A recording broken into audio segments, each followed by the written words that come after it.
Who are you? You'll think, that's a stupid question. I understand very well who I am. I've known myself my whole life.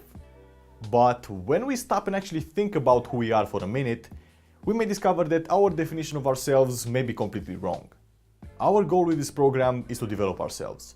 We want to be more disciplined, we want to be more productive, and we want to achieve our goals in life. In order to do that, we need to change our habits. And to change our habits, we need to understand how we function.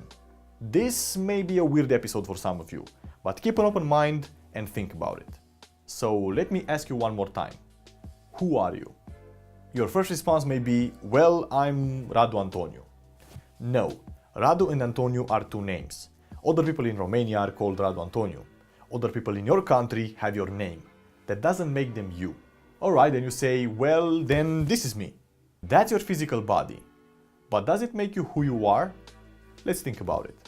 Let's assume we travel to the future, when technology is much more advanced than it is now. And in that future, you suffered a major accident.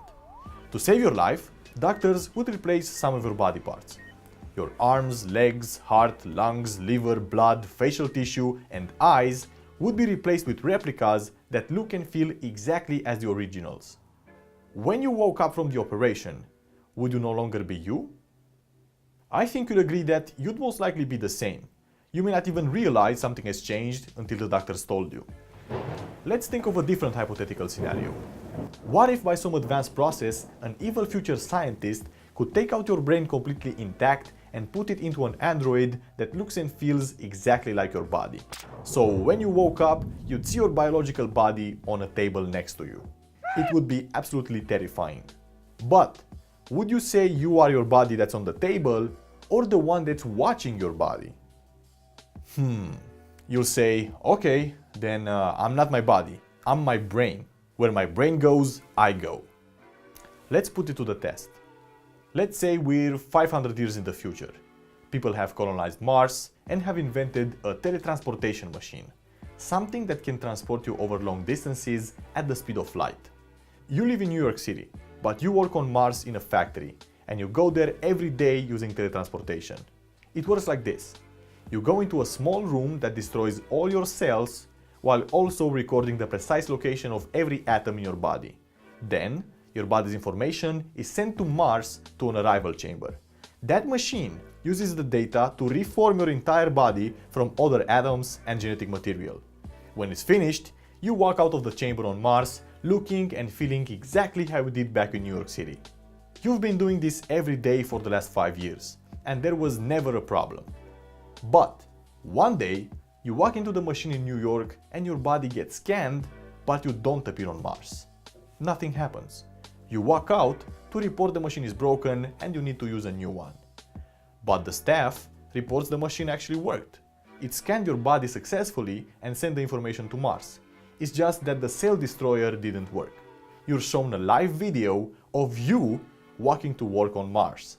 You say, hey, wait a minute, that's not me. That's an imposter. I'm still here. But the teletransportation staff says, no sir, that person on Mars is you. We'll have to put your body into a destroyer room now to disintegrate it, so that there is no replica of you. You'll say, no, I'll die. You freak out and you try to run, but 2 security guards grab you and drag you to a destroyer room while you scream. Now, of course, this is a thought experiment. We're not even sure if cloning or teletransportation is possible, but how would you feel if you were that person left on Earth?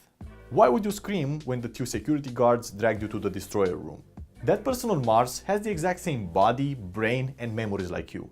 By all evidence, that person is you.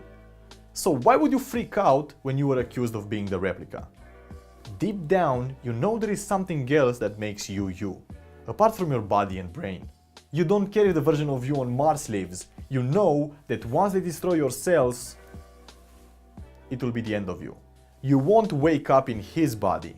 That person will live your life thinking it's you. So, if it's not your brain, your body, or your memories that make you you, who are you? The best answer science and spirituality came up with is that you and I are consciousness. We are the state of being alive. We are that which is able to perceive the world. We do it through our brain and eyes and our other senses, But we are more than that. Stop for a few seconds and feel yourself being alive. Become aware that you perceive the world through your eyes. Become aware of what you see, of the sounds around you. Feel yourself being alive. Realize that you perceive the world through your eyes and ears, but you are what observes those images and sounds.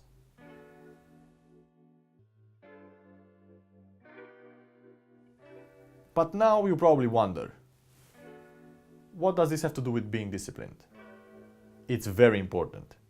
It's important because we need to differentiate ourselves from our thoughts, beliefs, and habits. Andrei will talk about this next.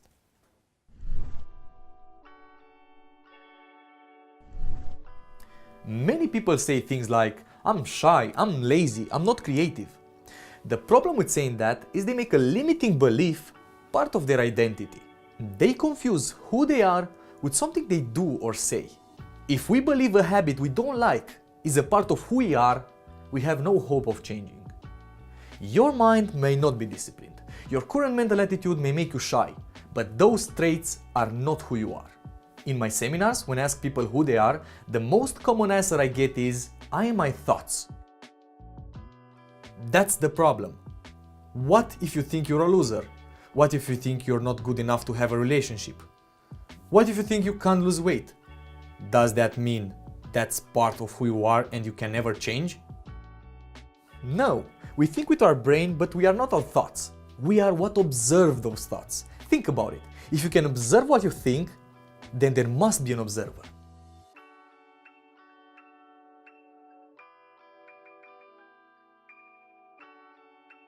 What we are trying to accomplish in this video is to separate you from your mind. The reason it's important to make this distinction is so that you can take control of your mind. Once you stop identifying with your thoughts, you realize you can choose what you think.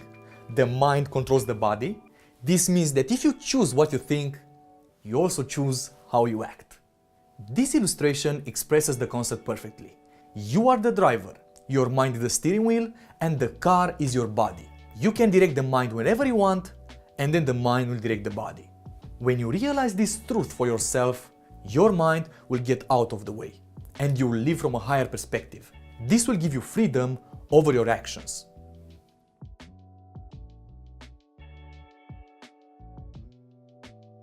The purpose of this video was to help you realize you are not your mind or your thoughts. You can freely create a new identity for yourself, one that fits the goals you want to achieve.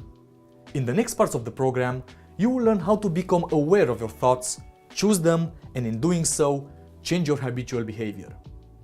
Thank you and see you in the next video.